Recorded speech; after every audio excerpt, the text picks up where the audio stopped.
రెడ్డిక పెందుర్తి మండలం గుర్రపాలెం గ్రామంలో సుపరిపాలనలో తొలి అడుగు కార్యక్రమంలో మంత్రి అచ్చెన్నాయుడు పాల్గొన్నారు. ప్రజా సంక్షేమానికి ముఖ్యమంత్రి నారా చంద్రబాబు నాయుడు పెద్దపీట వేస్తున్నారని అచ్చెన్నాయుడు అన్నారు.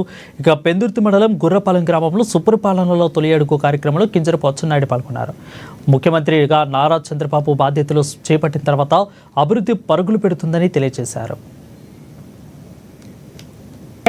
పరిష్కారానికి మార్గం చూపాలి. కానీ దుర్మార్గుడని నేను ఎందుకుంటున్నానంటే ఏదో విమర్శ చేయాలని కాదు, లేకపోతే ఒక వ్యక్తిని కించపరచాలని కాదు. 2019లో అధికారం చేసిన తర్వాత 151 సీట్లు వచ్చాయని మదం పెరిగింది. మదం పెరిగి ఒక ఆలోచన మైండ్లోకి వచ్చింది. ఆంధ్రప్రదేశ్ రాష్ట్రానికి నేనే 30 సంవత్సరాలు ముఖ్యమంత్రిగా ఉండాలి. ఆంధ్రప్రదేశ్ రాష్ట్రంలో నా రాజకీయ పార్టీ ఉండాలి, ఇంకొక రాజకీయ పార్టీ ఉండకూడదని ఆంధ్రప్రదేశ్ చరిత్రలో స్వాతంత్రం వచ్చిన తర్వాత ఎప్పుడూ లేని విధంగా 5 సంవత్సరాలు వ్యవహారం చేశారు.